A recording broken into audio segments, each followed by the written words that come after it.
अब चिट्ठी में क्या लिखा है लक्ष्मण ने कि जैसे तेरे भाई ने आके चरण पकड़े हैं, अपने भाई की बात मान और भाई की तरह आके प्रभु के चरण पकड़ ले तो जिंदा बच सकता है, वरना तुझे बचाने वाला अब कोई नहीं बचा। रावण डर गया, मन में डर गया, शक्ल पे आने नहीं दे सकता क्योंकि वो 4 पुरुषों में चढ़ा हुआ है। अब वहां दिखेगा तो दिखा भी नहीं सकता है ना। तो रावण चुपचाप उठ के वहां से वो चिट्ठी को पढ़ के चला गया। अब राम जी ने विभीषण से पूछा, जी अब ये सागर कैसे लांघे, कुछ सलाह दीजिए, क्या क्या उपाय हो सकता है। भाई आप तो वायु मार्ग से आ जाते हो, हमको पूरी सेना लेकर जाना है, कैसे जाया जाएगा। विभीषण जी ने कहा, जी पहले विनती करनी चाहिए, पहले विनती करनी चाहिए। समुद्र जो है आपके पूर्वज हैं और आपके पूर्वजों ने ही खुदवा के समुद्र बनवाया था। आप विनती करोगे तो वो मान जाएगा। रावण को पता चला समुद्र से राह मांग रहे हैं। अब उसको भी बड़ी हंसी आई कि बताइए एक भिखारी दूसरे को यही सलाह देगा कि मैं तो मांग के खा रहा हूं, तू भी मांग ले। विभीषण राम जी को यही सलाह दे रहा है, मांग, मैं तुमसे मांगता हूं, तुम इनसे मांग लो। क्योंकि रावण मांगने में विश्वास रखता नहीं, रावण छीनना जानता है। वो सामने वाले को डराकर उससे छीनना जानता है, वो मांगना नहीं जानता। तो सब मांगने वालों से बेवकूफ नजर आते हैं और हम भीख मांग के राजी हैं, हम मांग के राजी हैं। हर किसी से भीख छोड़ के कि जैसा तेरे लगे हमें दे दे भाई, तुझे दे, हमें सुख दे, शांति दे, सुकून दे, हमारा पीछा छोड़, हमें मुक्ति दे, पर तू दे दे। हमें भीख मांगने में शर्म नहीं आती, क्योंकि हमारी जो संस्कृति है वो भोगवादी कभी रही नहीं है। हम थोड़े में जीना जानते हैं। ये तो उन्होंने टीवी के ऐड वैड इन्होंने, अच्छा तू सही बताना, तुम्हारी कमाई कम है तो तुम्हारे खर्चे ज्यादा है, तुम्हारे खर्चे ज्यादा है। खर्चे क्यों ज्यादा है? एक बाजारवाद के जाल में फंसे हुए हो तुम। टीवी की ऐड देख देख के ना उस ऐड के साथ अपनी जरूरतों को बढ़ा रहे हो। पहले एक तेल आता था, सर लगाओ, बाल लगाओ, पैर लगाओ, नखून लगाओ, घुटना लगाओ, कहीं लगा लो। अब बाल का अलग, आंख का अलग, पैर का अलग है। वो साबुन भी पहले कीटाणु से धोते थे, अब साबुन में कीटाणु लग जाते हैं, दूसरा साबुन मतलब कीड़े मारने की दवा में कीड़े पड़ जाते हैं। जो बीवी से करे प्यार प्रेस्टीज से कैसे करेंगे? मतलब ये प्रेस्टीज वाला कुकर होगा तो बीवी से प्यार है, नहीं तो शक करो भाई ये लाया नहीं कुकर होगा। तो इस्तेमाल करो इनने, डायमंड मिलेगा तो प्यार है। तो तुम्हारे पूरा परेशान वो नहीं जिसकी कमाई कम है, परेशान वो है जिसने खर्चों को प्लान नहीं कर रखा, जो देखकर खर्चे बढ़ा रहा है, दूसरों को देख देख के अपने खर्चे बढ़ा रहा है, वो दुखी है। ये चीज है। तो हम कहाँ थे? हाँ, समुद्र से राह मांग रहे हैं राम जी। रावण हंस रहा है कि विभीषण जैसा डरपोक यही सलाह दे सकता है। अब राम जी ने आसन बिछाया। अच्छा, लक्ष्मण जी को भी मतलब ये समझ नहीं आई कि भाई ये मांगने की हमें ठीक नहीं लगती है प्रभु, मानेगा नहीं मानेगा, और तुम्हें मांगने की कोई जरूरत है? तुम तो आदेश दो, अभी पेश होगा, उठाओ धनुष बाण और दिखाओ कि अभी सूखा दूंगा, एक बाण के अंदर अभी आएगा। राम जी ने कहा भाई थोड़ा लक्ष्मण जी का गुस्सा ज्यादा था, परशुराम जी को लपेट दिया था उन्होंने। राम जी हाथ जोड़ रहे, लक्ष्मण जी कह रहे बड़ी तोड़ी है, तुम क्यों उछल रहे हो, धनुष ही तो टूटा है। तो लक्ष्मण जी थोड़े गुस्से वाले हैं, और गुस्से वाले को भी समझाना थोड़ा सा होता है। राम जी ने कहा जो तुम कह रहे हो करेंगे, वो भी करेंगे, ये भी करके देख लेते हैं, क्या पता, जरूरत ही नहीं है। अच्छा, यहाँ राम जी और लक्ष्मण जी को मैं कहते एक बात बताऊंगा।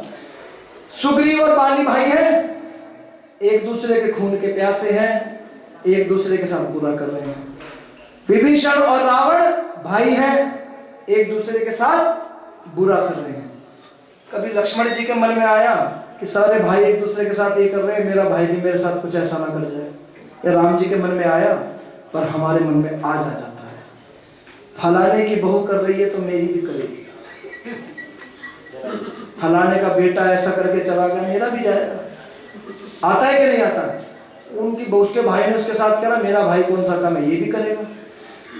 चाहे होना था कि नहीं होना था, पर अनहित अनुमानी, तुमने अनहित का पहले ही अनुमान लगा लिया और उस अनहित से बचने के लिए तुमने अपना व्यवहार बदलना शुरू कर दिया। क्या हुआ? बदले में एक्शन का रिएक्शन आया। सामने वाले को लगा यार ये ऐसा क्यों हो गया। अब सलाहकार तो उसके पास भी बैठे हैं कि तेरे साथ होगा ये, अच्छा ये होगा, वहां पर भी लाया ये तो फिर मैं भी करता हूं। तो जो झगड़ा तुम्हारे घर में नहीं होना था वो झगड़ा तुम्हारे घर में आ गया। कैसे आ गया? दूसरे के घर का देख के, दूसरे के घर का। हाँ, मंदिर में। तो औरों के घर में क्या चल रहा है, औरों के भाई कैसे लड़ रहे हैं, फर्क नहीं पड़ता। दो भाइयों में प्रेम है ना, विश्वास है ना, तो विश्वास बना रहेगा तो कुछ नहीं बिगड़ेगा। एक का पहिया भी डामाडोल हुआ तो दूसरे को भी डामाडोल करके ही मानेगा। ये होता है हमारे घर के 90% झगड़ों की आज वजह आप समझ के जा रहे हो। अब तुम एक्शन कर रहे हो तो रिएक्शन मिल रहा है, या तुम्हारे रिएक्शन को देखकर उसका एक्शन बढ़ रहा है, पर दोनों एक दूसरे पर निर्भर हो और दोनों एक दूसरे के साथ गलत करना नहीं चाहते थे, पर एक भाव आया उसके घर में हो रहा है तो मेरे घर में भी होने वाला है। इस बात ने तुम्हारा पूरा घर नाश किया। तो ध्यान से ध्यान रखना, अपने बारे में बुरा सोच के अपना व्यवहार मत बदलो।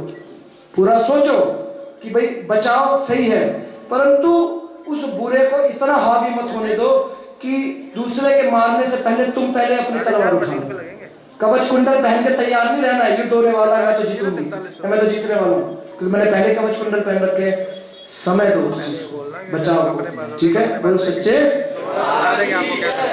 अब राम जी ने लक्ष्मण जी को समझाया, राम जी ने करेंगे जो तुम कह रहे हो वो ही करेंगे, वैसा ही करेंगे, बिना करते। 2 दिन तक राम जी बैठे रहे पर सागर नहीं आया।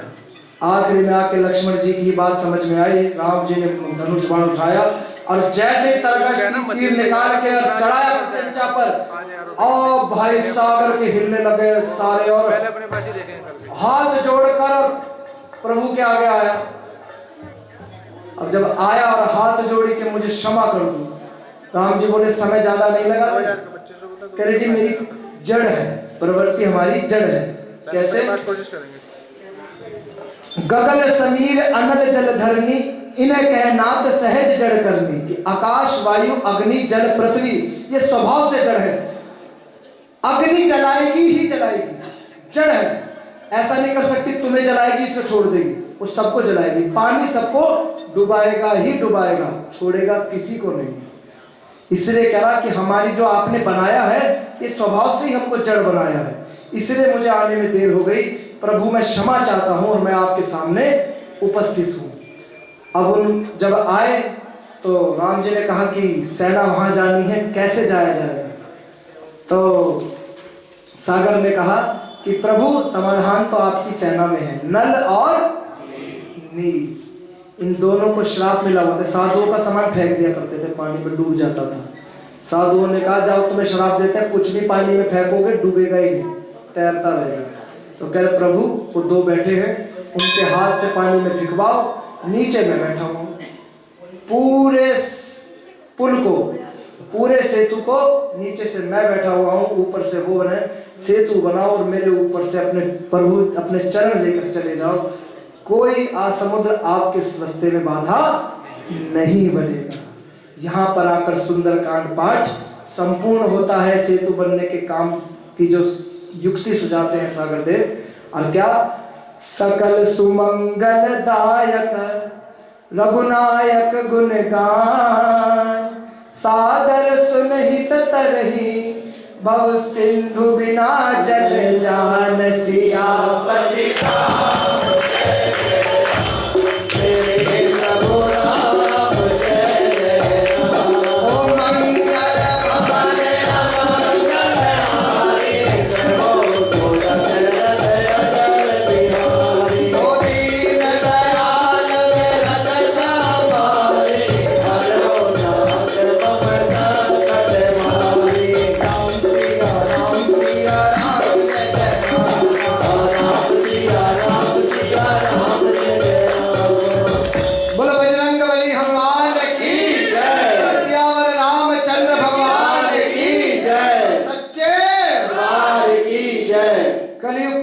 पापों का नाश करने वाले श्री रामचरितमानस का ये 5वां सोपान सुंदरकांड, यहाँ पूर्ण होता है। और जब भी कहीं समस्या में फंस जाओ, कुछ समाधान ना आए, एक लाल आसन बिछाओ, एक लाल कपड़े पे चमेली के तेल का दिया जलाओ और सुंदरकांड का पाठ सब कर सकते हैं।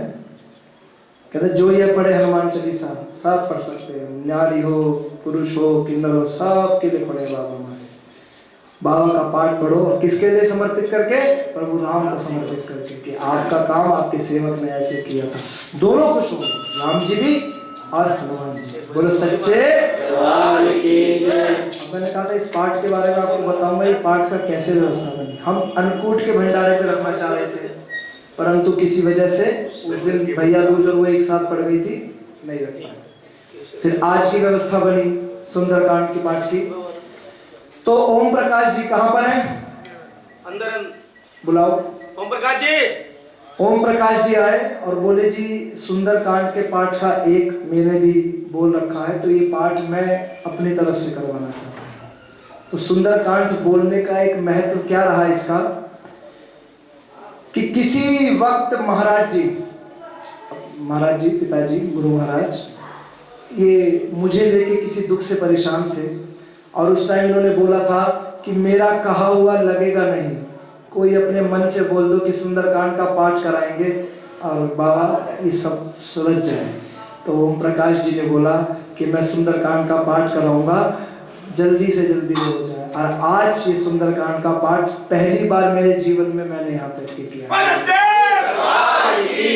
ये पाठ हमें लाया भी और ला के हमें यहाँ बिठाया भी और हमसे ही कराया। समय बहुत बलवान है, उसने क्या सोच रखा है, बहुत सोचते हैं अभी तक स्थापना नहीं, अभी तक, अरे अभी तो वो माँ